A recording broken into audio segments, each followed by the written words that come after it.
Howdy, howdy. Good Monday morning, everyone. It's 21 News Chief Meteorologist Eric Wilhelm. Hope you had a great weekend. The weather was fantastic this weekend. The humidity was low, but as we kick off a new work week, we have some interesting things to talk about over the next 24 hours or so. Things are still quiet this morning. You'll get away with no problems weather-wise today, although it's going to be a warm day. It's going to be a more humid afternoon, at least compared to the weekend. Maybe not compared to Florida, but compared to the weekend, it's going to be a little more humid today. This moisture gathering to our south and west is what's going to become an issue for us as we go into the late night hours tonight and into tomorrow morning. So I mentioned those dew points, or in other words, we're talking about humidity here.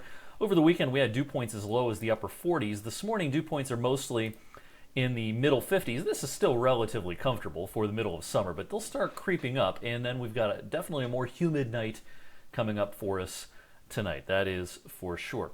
Wanted to show you real quickly the day one excessive rainfall outlook. And you'll notice that we are included in the green here. That means we're in a low end risk for excessive rainfall during day one. Well, I just told you today's going to be a nice day, right? Well, yes, today is going to be a nice day. Warm, a little more humid. It's late tonight and towards daybreak tomorrow morning, which still counts as day one through 8 a.m. tomorrow morning, that we can see some showers, some thunderstorms pushing in, and the possibility of some heavy rain and maybe even a low-end risk for flash flooding. Again, this is late tonight and tomorrow morning. When we switch over to the day two excessive rainfall outlook, you'll notice that we're still in the green, the low-end risk, but the higher risk is off to our south and east. Now, this is during the day on Tuesday.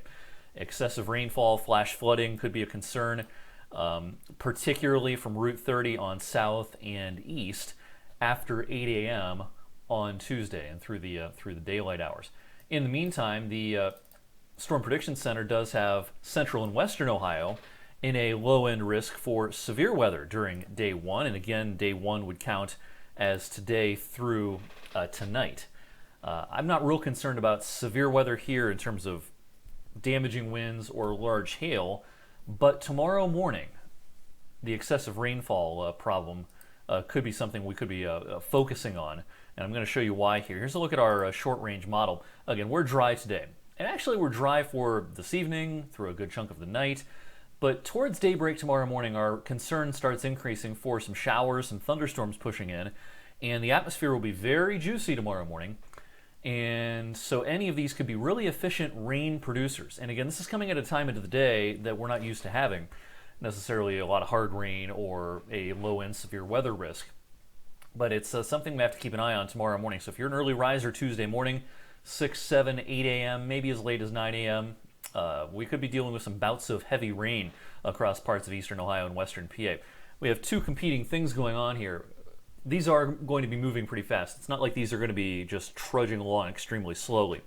But at the same time, even though they might not be in your location for very long, they could really wring out a lot of moisture in only a half an hour or so. So that's something that definitely bears watching. And then by tomorrow afternoon, I think the rain chances start to go down. We might have a couple of residual showers, but any heavy rain and flash flooding risk will be over by midday tomorrow. This is a tomorrow morning kind of a deal. All right, backing up to today, I mentioned it's going to be a warm one. We'll get up into the middle 80s today, 85, 86 on average, with a subtle increase in the dew points as well, making it feel pretty sticky out there. And boy, we've got lots of summer left, that is for sure, even though it is going to be relatively comfortable beyond our wet morning tomorrow morning. The dew points start to sneak down, temperatures not that warm Wednesday, Thursday, Friday. Then over the weekend and into early next week, we've got some legit heat coming our way. Wouldn't be surprised if we squeeze out a 90-degree day or two. It looks like a pretty warm pattern through the run-up to the first day of school for many and the run-up to the start of